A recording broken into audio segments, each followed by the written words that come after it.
పొలం కొని ఉన్నాను. అవశ్యంగా వెళ్లి దాన్ని చూడాలి. పొలం కొంటే వేరే వాళ్ళు చూడలేరా?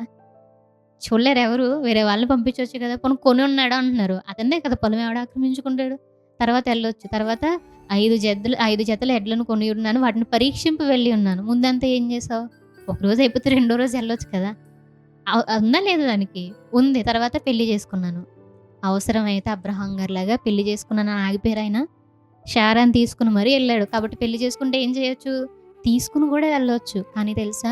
పెద్ద రీజన్ అనమాట. నువ్వు పెళ్లి చేసుకున్నావు. ఆ అమ్మాయి ఏమనుకుంటదో తెలుసా? అవునులే నిజమేలే. ఆ అమ్మాయిని బాధ పెట్టడం ఎందుకు? అని ఆలోచించి ఆగిపోయేవాళ్ళు కూడా ఉంటారు. అవునులే ఇప్పుడే వెళ్ళాలి కదా! అర్జెంట్ కదా! రేపెళ్తే ఏమైద్ది అనే ఆలోచన రాకుండా అపవాది ఏం చేస్తాడంటే ఒక భ్రమ కలిగిస్తాడు. వాటిల్లో మనం పడిపోయి ఇది తీసుకొచ్చి ప్రభువు ముందు పెడతాం.